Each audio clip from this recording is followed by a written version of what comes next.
Hello friends, welcome to this series on digital electronics. आज हम micro processor के architecture को आगे डिस्कस करेंगे। प्रीवियस लेक्चर में हमने माइक्रो प्रोसेसर आर्किटेक्चर डिस्कशन शुरू की थी, ये उसका सेकंड पार्ट है। प्रीवियस लेक्चर में हमने एक्यूमुलेटर और जनरल पर्पस रजिस्टर्स डिस्कस किए थे, तो अब हम प्रोग्राम काउंटर डिस्कस करेंगे। प्रोग्राम काउंटर एक 16 बिट रजिस्टर है। 16 बिट रजिस्टर ये इसलिए है क्योंकि ये मेमोरी लोकेशंस के एड्रेस को होल्ड करता है। कौन सी मेमोरी लोकेशंस? जहां पर हम इंस्ट्रक्शंस सेव करते हैं। जब भी कोई प्रोग्राम माइक्रो प्रोसेसर में या कंप्यूटर में लिखा जाता है तो उसकी इंस्ट्रक्शंस पर्टिकुलर मेमोरी लोकेशंस में सेव होती हैं। क्योंकि हमने अभी प्रोग्रामिंग नहीं की है तो हम इसे एक छोटे से प्रोग्राम से समझेंगे कि सपोज करिए हमें दो नंबर्स ऐड करने हैं, तो हमने डेटा 1 दिया है जो मेमोरी लोकेशन 1 पे सेव्ड है, डेटा 2 दिया है जो मेमोरी लोकेशन 2 पे सेव्ड है, और फिर हमने कहा ऐड करिए 1 2 को, और ये इंस्ट्रक्शन हमने दी मेमोरी लोकेशन 3 पर, और फिर हमने 4 पे कहा कि हमारे प्रोग्राम एंड हो गया। तो ये जो है ये है मेमोरी लोकेशंस जहां पर हमारी इंस्ट्रक्शंस सेव है। So these are the memory locations. उसके बाद ये जो है ये हमारा है प्रोग्राम है जिसमें हमने अपनी अलग अलग इंस्ट्रक्शंस दी हुई हैं। यदि हम इसे मेमोरी के अंदर देखेंगे तो देखिए मेमोरी के अंदर ये इस तरीके से सेव होता है। ये मेमोरी है और इसमें ये अलग अलग मेमोरी लोकेशंस हैं जहां पर ये प्रोग्राम सेव हुआ है। तो इसमें क्या होता है कि जब भी हम प्रोग्राम को रन करते हैं तो हम माइक्रो प्रोसेसर को बताते हैं कि भाई हमारा प्रोग्राम इस मेमोरी लोकेशन पे सेव्ड है। जैसे यहाँ पर मेमोरी लोकेशन 1 है तो ये हम माइक्रो प्रोसेसर को लोकेशन 1 बताते हैं। तो जब भी हम ऐसा करते हैं तो क्या होता है कि जो हमारा प्रोग्राम काउंटर है वो इनिशियल एड्रेस को सेव कर लेता है। तो यहाँ पर जो प्रोग्राम काउंटर होगा उसके अंदर एड्रेस होगा 1, क्योंकि यहां से हमारा प्रोग्राम शुरू हो रहा है, ये हमने माइक्रो प्रोसेसर को बताया है। तो program counter initially indicates towards the starting address of program. उसके बाद क्या होता है, जैसे ही फर्स्ट इंस्ट्रक्शन माइक्रो प्रोसेसर यहां से लेगा, यहां से वो जाएगी डिकोडर के पास, उसी समय जो प्रोग्राम काउंटर है वो क्या होता है, वो इंक्रीमेंट बाय 1 हो जाता है, मतलब वो नेक्स्ट लोकेशन पे शिफ्ट हो जाता है। तो ऑटोमेटिकली प्रोग्राम काउंटर के अंदर मेमोरी लोकेशन 2 आ जाएगा। तो इस तरीके से ये प्रोग्राम काउंटर इंक्रीमेंट होता रहता है जैसे जैसे एक एक इंस्ट्रक्शन वहां से मेमोरी से माइक्रो प्रोसेसर फेच करता है। तो ये प्रोसेस कब तक चलता है? ये चलता है जब तक कि प्रोग्राम का एंड नहीं हो जाता, तब तक वो एक एक मेमोरी लोकेशन इंक्रीमेंट करता रहता है। अब हम आते हैं स्टैक पॉइंटर पर। स्टैक पॉइंटर भी एक 16 बिट रजिस्टर होता है, तो इससे हमें पता चलता है कि ये एड्रेस सेव करने के काम आता है। अब ये कौन सा एड्रेस सेव करता है? तो ये दो तरीके से काम करता है। पहली चीज ये है कि ये पॉइंट करता है towards the address of stack memory, और ये स्टैक मेमोरी का जो इनिशियल बिगिनिंग एड्रेस होता है, मतलब जो पहला एड्रेस होता है, उसको बताता है। तो पहले हम समझ लेते हैं ये स्टैक होता क्या है। स्टैक क्या होता है? एक सेट ऑफ मेमोरी लोकेशंस होता है, रीड राइट मेमोरी के अंदर ही होता है, ठीक है। और इसका जो एड्रेस है वो प्रोग्रामर ही बताता है मेन प्रोग्राम के अंदर।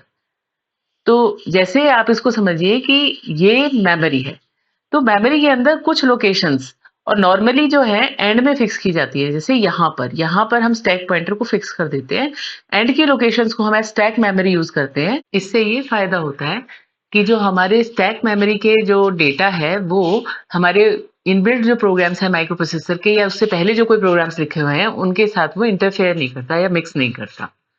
तो क्या होता है कि ये जो मेमोरी लोकेशंस हैं इनको हम किस लिए यूज करते हैं? We use them to store data temporarily during the execution of the program. अच्छा, यहाँ एक वर्ड लिखा हुआ है बाइनरी इन्फॉर्मेशन, तो आपको ये हमेशा याद रखना है कि माइक्रो प्रोसेसर हो या कंप्यूटर हो, हर सिस्टम में जो इन्फॉर्मेशन होती है वो बाइनरी में ही स्टोर होती है। हम चाहे प्रोग्राम किसी भी लैंग्वेज में लिखें, लेकिन माइक्रो प्रोसेसर और कंप्यूटर उसे बाइनरी में ही समझते हैं। तो सपोज करिए कि ये स्टैक पॉइंटर है, तो यहाँ पर अगर एड्रेस जो है इसका वो 100 है, तो फिर इसके बाद यहाँ पर होगा 99, 98, 97, 96। तो इस तरीके से ये एड्रेस जाएगा। तो जो हमारा स्टैक पॉइंटर है उसमें जो एड्रेस सेव होगा वो है 100। ये पॉइंट कर रहा है towards the initial address of the stack memory. अब क्या होता है कि जब भी हम कुछ ऐड करते हैं स्टैक पॉइंटर के अंदर तो स्टैक पॉइंटर हमेशा डिक्रीमेंट होता है। कैसे होता है ये देखिए इस फिगर में। हमने क्या किया था, यहाँ पर हमने स्टैक पॉइंटर को इनिशियलाइज किया था और यहाँ पर जो है 100 थी लोकेशन, फिर यहाँ पर थी 99, then 98, 97, 96 लाइक दिस। अब इसमें क्या है कि यहाँ पर ये पॉइंटर है हमारा, तो जब भी हम कुछ सेव करेंगे तो 99 के अंदर सेव होगा। तो स्टैक पॉइंटर को एड्रेस बताना होगा तो क्या होगा, एक डिक्रीमेंट होगा। जब भी आप चाहेंगे कोई डेटा सेव करना, स्टैक पॉइंटर आएगा 99 पर, फिर 99 के अंदर वो नंबर सेव हो जाएगा। सपोज करिए वो नंबर है 1078। अब हमें दूसरा नंबर अगर सेव करना है तो फिर ये स्टैक पॉइंटर 99 से 98 पे आ जाएगा, फिर वहां पर हमारा दूसरा नंबर जो हम सेव करना चाह रहे हैं वो सेव हो जाएगा। सपोज वो 2376 है। तो इस तरीके से हमारी ये जो स्टैक पॉइंटर है ये हमेशा डिक्रीमेंट होता है, इट गेट्स डिक्रीमेंटेड। कब डिक्रीमेंट होता है? Whenever we add something to the stack, मतलब हम कुछ भी अगर इंफॉर्मेशन स्टोर करते हैं उसमें तो ये डिक्रीमेंट हो जाता है।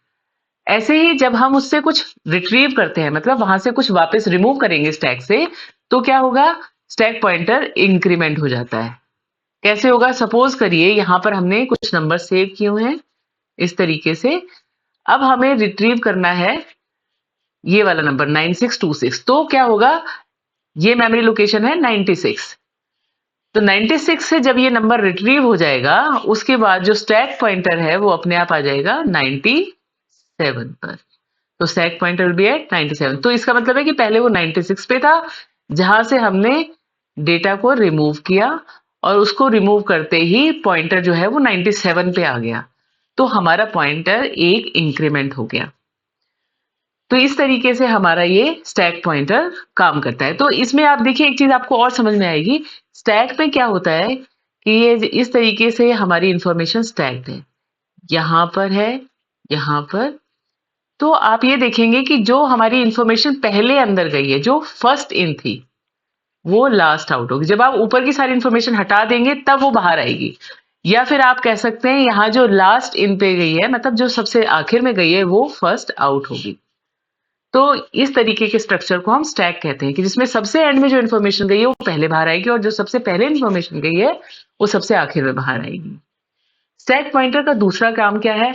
ये पॉइंट करता है towards the memory location where microprocessor has to go after attending interrupt. अब इसको थोड़ा सा आपको ध्यान से सुनना पड़ेगा। जो स्टूडेंट्स प्रोग्रामिंग सीखते हैं उनको सब रूटीन पता होगा, लेकिन बाकियों के लिए भी हम एग्जाम्पल से समझाएंगे। सपोज करिए हमारा एक प्रोग्राम है।